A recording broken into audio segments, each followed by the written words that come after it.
me then ask you about some of the other questions that have come in to us from consumers who've been writing in. And this also has to do with your draft rules that were put out. And most people that we've spoken to, at least the tax experts that we've spoken to, believe that the move to actually make PAN verification mandatory is a good move, because that will eventually perhaps bring down tax evasion as well. Explain to us the rationale behind some of the rules, including this, and what they will mean.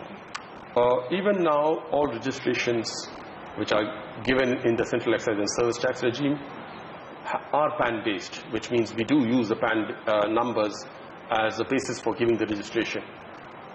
This will continue in the GST regime. What this will mean is that there will be a greater validation of the identity. So yes, it will be a significant move, which will ensure greater coordination between the indirect and the direct tax regimes. So these are the suggestions made for the public to get back to us. We have, like you rightly mentioned, put in the public space a lot of these rules. We believe that this will help the industry know the business processes. We have also put along with these rules all the attendant forms, which again is significant. This will help them in developing their IT infrastructure and the business processes to deal with these returns and registrations and payments modules. So yes, these are significant things which we have done, and well in time, I would say, for the business to start reacting to it. Okay. Questions coming in. The difference between the CGST, the SGST and the IGST, are these three taxes required to be paid by the same taxable person, and whether cross-utilization of these three taxes is allowed? You see, the model law has made this clear. Whatever the credits available on the IGST will be used only for payment of IGST, and then CGST, then SGST. On the CGST and SGST itself, the credits available in SGST will be used for SGST. The credits available in CGST are used for CGST. Cross-utilization here is not permitted. So these are significant again in terms of lessening the burdens on the consumer, on the manufacturer, and should give a fillip to the economy itself. Okay. Other questions that are coming in. How will the taxpayers file returns in the GST? Online. He's expected to do it online. And that should be a significant measure which will help in the ease of doing business, which will simplify the entire process. The GSTN, which is the non-profit company established, will do the front-ending for all these business processes. So he's expected to do everything online. Okay. More questions, and this one has to do once again with whether the transition time given to industry to make the switch is enough or not. And clearly here the government seems to be pressing forward and industry seems to be lagging behind. The question is, how much lead time will companies have to be ready for the GST? Well, ma'am, we have put everything in the public space. The model law is there. The business processes have been put forth. As I mentioned, the returns, the various forms which need to be utilized for each one of these key business processes are there. We are having extensive outreach program. We are training both our administrators and also trying to reach out to the industry. So we do believe with all this playing simultaneously, industry has sufficient lead time now. So you believe that April 1, 2017 is very doable? Absolutely. Okay. Linked to that is also the question on what kind of support. I don't know whether leniency is what the government is willing to provide or not, but what kind of support and leniency will be available to ensure the smooth implementation and transition, not only from the government's perspective, but also from the taxpayer's perspective? Well, there is a transition which has been provided for in the model law. We do realize that there are going to be challenges in the implementation itself. As regards leniency, let us wait and see. I mean, I really can't comment at this point of time. Okay. But just, to go back and revisit the exemption question, because there have been concerns on what happens to area-based exemptions and so on and so forth. And this links back to strategic business decisions that companies will need to make. So do you believe that well before, the next 2 months, we will have clarity on that, which is what the Revenue Secretary seemed to suggest as well? We should be having clarity because the model law is in the public space. We have got suggestions, we have got comments that are being taken on board, that are being examined, that will be placed before the council at some point of time. It will be getting their approvals. And yes, again, it will be in the public space, and it should be in the public space sooner rather than later. So with the combination of the business processes which are in the public space and the law, clarity will be there in each one of these issues. Okay.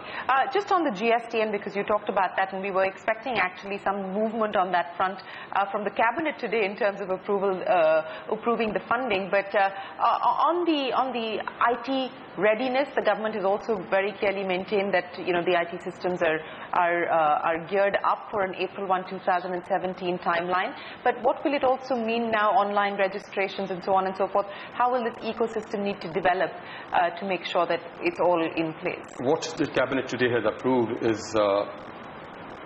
funding for the IT infrastructure upgrade of the CBEC itself. This is very significant because we have been seeking this, and we have had the government's concurrence today. It's a very ambitious project. We will ensure that our IT infrastructure is upgraded to meet the requirements of GST. We are also simultaneously working on the software bit, working closely with GSTN. The GSTN, like you know, is a front-end company. It is also acting as a back-end for a lot of other states. A few states are out of it. CBEC is out of it. We are doing our own back-end along with other states. So this IT infrastructure upgrade is essential, and the ecosystem, in effect, is being put in place to ensure it meets the requirements of GST. Okay. More questions. Will concessional sales tax forms, waivers and checkposts be abolished under the GST? Wait and see, ma'am. Wait and see. There's a lot of wait and see. Indeed, indeed. So are you saying that by November we should have most answers? You should be having by November all answers. On all of these. Yes, yes. On all of these. So then realistically, from the 30th, which is when the next meeting of the GST Council takes place, and we don't know whether the winter session is going to be advanced or not, but give us a sense of the roadmap that we can expect now between the 30th and, say, the winter session. 30th September is the next meeting. There should be some other meetings immediately thereafter, subject to the convenience of all the ministers and the finance minister. It should happen very soon again to address all the key issues. And taking off from there, we expect that further dates of the council's meetings also should get finalized. Everybody understands the emergency. Everybody understands the huge amount of work which needs to be done to get these processes complete. So I do believe that between October and November, most of the work of the council in terms of its recommendations should be ready.